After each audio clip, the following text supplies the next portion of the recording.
Hello everybody, this is Transarm Gaming and we are playing Last Day on Earth Survival. Today I'm going to do a commentary video on what I do every day in the game. But before I tell you my daily routine, I want to share some good tips first. Usually when people come back after farming, they will have mechanical materials like 2 rubber parts, 3 duct tape, 4 bolts, etc. I have this chest that works like a hub. When the items get to stacks of 20, then I shift them to their individual chests. It can save a lot of time and you don't have to search for the particular chest one by one, putting 2 or 3 items every time you finish farming. This is another hub for uncommon items. Now the gasoline, I'm running out of spaces. Anyway, bring them to their long-term storage after they reach stacks of 20. Now the most important thing you want to protect when AI raiders hit us, probably update 1.7. AI are probably going to steal our stuffs. Not sure how it's going to work. Are they going to leave immediately after their inventory is full? And do they bring the items they steal back to the neighboring bases where they came from so that we can take them back later? One thing for sure, when they attack us, we are going to engage them. But in the process of them coming, our healing items, more importantly first aid kits, would be the last item you want them to get their hands on. Them just looting a stack of 20 and you'll be fighting an AI on God mode. You could fight till his and your guns are broken and the fight has only just begun. You don't want that to happen. Look at this clip shortly. When his HP reaches 30, he will heal. Look closely. Did you see that health restored? AI now have healing capabilities and we don't want to fight gods in our own base. This is from the recent Q&A by the developers. They said that Bunker Alpha is having a pause in development, and it sounded as long as Bunker Alpha isn't finished, Bunker Bravo will not be worked on. With that said, depending on how strong the AI raiders are going to be, we can actually consider keeping important items at the lockers in both Bunker Alpha and Bravo. Don't do it immediately though. It comes with a risk that the developers can change their mind quietly and reset the bunkers, and your precious items will be gone. It's a good idea, but we should watch how the AI raiders work first. Now for my daily routine.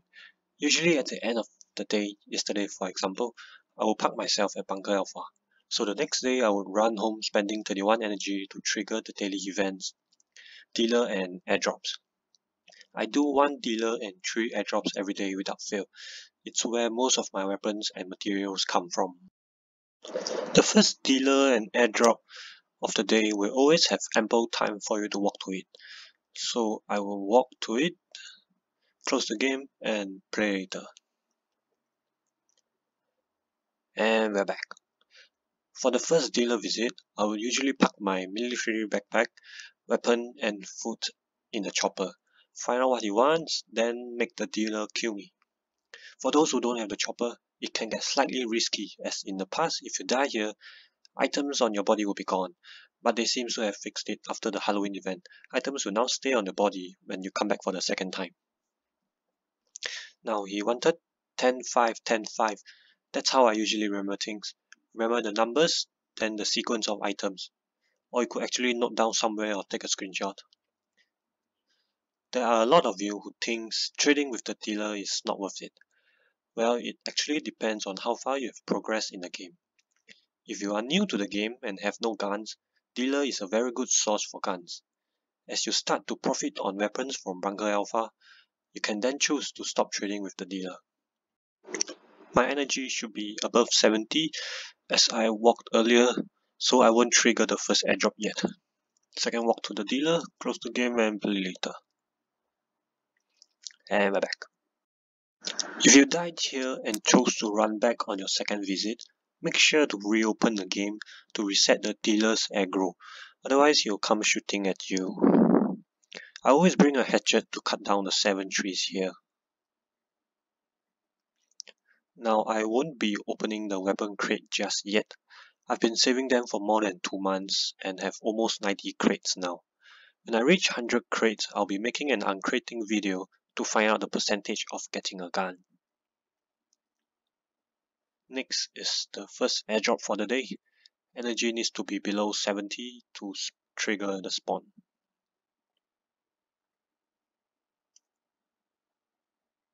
First airdrop of the day, walk there, close the game and play later. And we're back. I usually bring a hatchet here to cut down some easy logs as well. When you start to cut down oaks, you will find that cutting pine trees seems a lot faster. I'm sorry if you still don't have the chopper. Oh, here comes a hostile. 1, 2, oops. 1, 2, 3, 4, 5, 6. I cancel animation on almost every weapon I use, other than close range weapons like crowbar. It's very effective in increasing DPS. DPS stands for damage per second. As you cancel animation, you will land more hits over time and they die faster. Once you get more skillful on it, add in small movements, moving slightly away from the hostile every attack you do. It causes them to move towards you after each of their attacks, so you take lesser damage over time too. Engine part. Oh, here comes something. After update 1.6, I remember getting 2 engine parts out of 20 airdrops, so the drop rate is probably around 5 to 10%. Best not to miss any airdrops because of the possibility to get engine parts.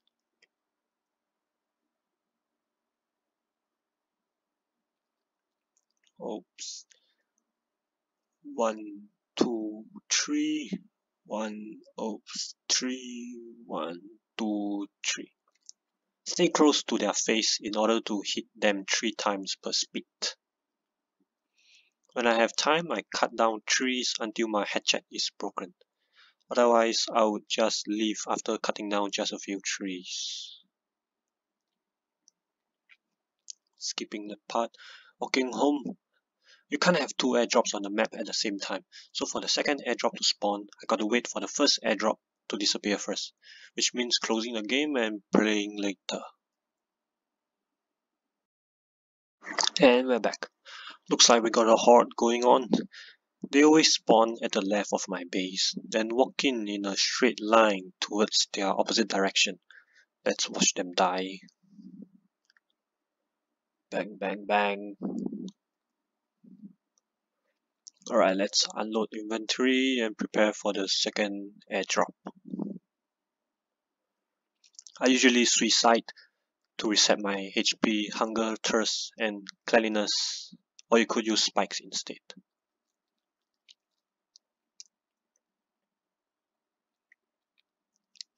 Oops, no hatchet. Skipping. We are going to need either below 50 or 30 energy in order to spawn the second airdrop. So if I don't feel like farming, I'll just run around spending energy away. Sometimes 31 seems to work too. Let's check it out.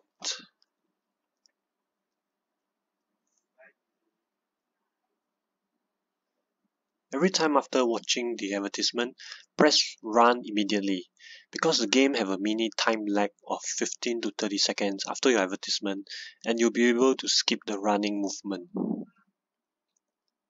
1, 2, 3, 4. 1, 2, 3, 4. 1, 2, 3. Lag. Oops. 1, 2, 3. 1. Sorry for the lag. 1, 2, 3, 4. Let's get it.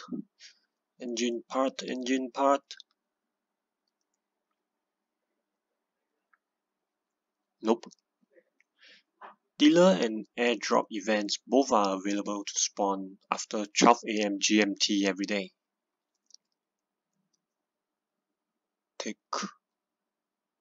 tick, tick and go. Walking home and play again later.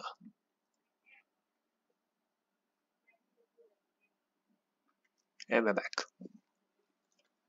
Unloading inventory again. Good storage hub. Another good paint hub over there. Third airdrop of the day. Editing away the advertisement. Also watched an extra advertisement for 15 energy. Free stuff. Free stuff. Free stuff. Free stuff along the way. Right, big money, big money. Wow, just 4 items. Oh, 20 wires. Right, walking to Bunker Alpha to reset the 2 days timer. On some other days, rest stop and shipwreck can spawn at the start of the day and jumble my daily routine. To avoid that from happening, you should first understand when will rest stop and shipwreck events spawn. You can only visit rest stop event once every 36 hours server time window, and that window starts 12 AM or PM GMT plus minus 1 hour. For the shipwreck event, if we exclude the first revamped event, it seems to spawn once every 3 days. If it continues to spawn like this for the next 4 events, we can probably be confident to say that that is the cooldown for the shipwreck event. I made a calendar for the 2 events so that we can be aware of when the events are going to spawn. A sample of the calendar is in the video description, and the calendar is being updated constantly in the Discord community that I'm in. For days that spawn both rest stop and shipwreck, I will go to the rest stop first, then walk to the shipwreck. You could also choose to visit the shipwreck first and miss the first rest stop event, because for chopper owners, in every 36 hours server window, 2 rest stops can spawn, so you can visit the second rest stop when it spawns.